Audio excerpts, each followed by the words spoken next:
Okay, so here is a slightly more challenging problem. So we're reading our first vector, d1, is 3 kilometers to the east, d2 is 2 kilometers south, d3 is 3 kilometers 45 degrees south of west.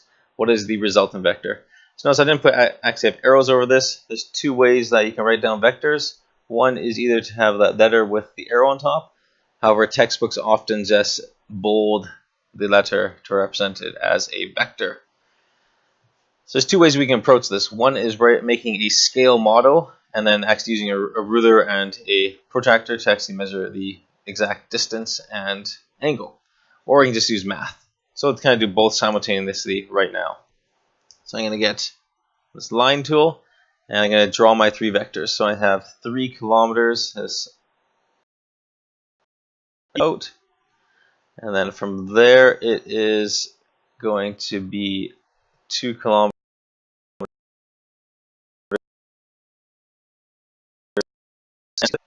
And then we're going at 3 kilometers, 45 degrees south of west. Okay. There we go. Again, our vectors will have little arrows at the end. And we use what's called the tip to tail. So we always add the vectors, the tip to the tail of the next one, tip to the tail of the next one. And what we're trying to find is the resultant vector. So the resultant vector is if we draw a straight line from the very beginning to the end, this is what we are trying to solve for. Right here. And we can actually draw a triangle to represent it. So we're trying to find out what is this magnitude of the distance and the angle right here as well. So if we did it all to scale model, we can now take a ruler, measure it, and you know your distance, and get a protractor, measure it. We know our angle. But let's do it the math way as well. So to do it mathematically, what we need to do is find out the x and y components of each individual vector. Okay, so I can do a little table first. Let's draw a little table. Here's x, here's y, and I can look at my different vectors. Here's d1, here's d2, here's d3. So if I look at d1 first, you say, okay, d1 is only in the x direction. So it has no y component, 0 kilometers. In the x direction, it is 3 kilometers. When we look at d2, we can see that d2 is directly up and down. So it has no x component, no left and right, so 0 kilometers. But it does have a y component. And I'm actually going to write it in as negative 2 kilometers right here. Okay, the reason I wrote in negative is just because we have to think of positive and negative directions. So traditionally we go with up as positive and right as positive. We think this regular graph paper. Therefore, any down or to the left is going to be denoted with a negative. D3 is a little bit more challenging though, because we notice it's both down and to the left. So what we have to do is actually find out what are the x and y components of that vector. So I'm going to draw that vector again over here. So here's my D3.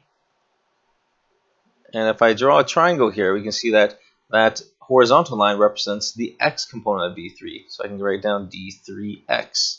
And this represents the y component of 3. So I can write down D3y. And we're also given the angle in the question is 45 degrees. Now we can use trigonometry to find out what is D3x, what is D3y. So like here, the x component in this case is going to be, we can use cosine to solve for D3x. So we know D3 right here is 3 kilometers. You say, okay, write down, okay, cos theta is equal to the adjacent over the hypotenuse. So in this case, that is going to be D3x over 3 kilometers.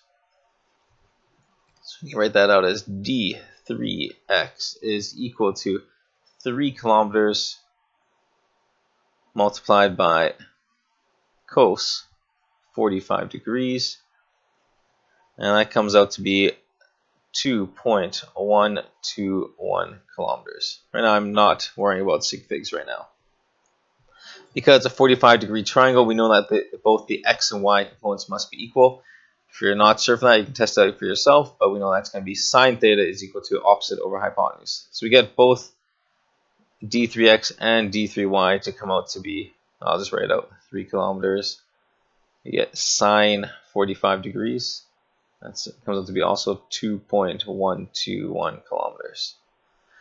So I can write over here now. So d3, the x component, because to the left, it's going to be negative 2.121. And this is going to be negative 2.121 as well. And now we can add these up. So our resultant vector comes out to be, let's get the calculator out, 3 minus 2.121. We get 0.879 kilometers. And the other one we get negative 4.121 kilometers. So that tells us is that this distance right here, let's get a different color. This distance right here in green is 0.879 kilometers. And this distance right here, this y direction, is negative 4.121. So overall we've traveled 0.879 kilometers to the east and 4.121 kilometers south. And we can, this goes back to our very first question now, we can combine these two vectors. We know that this is just the hypotenuse of those two, the hypotenuse of the triangle. So you have 0.879 squared plus 4.121 squared. Add those up, square root it. We end up with the answer D is equal to 4.2 kilometers. And if we use inverse tan of 4.121 over 0.879, we get an angle of 78 degrees south of east. And alternatively, we could also have written 12 degrees east of south.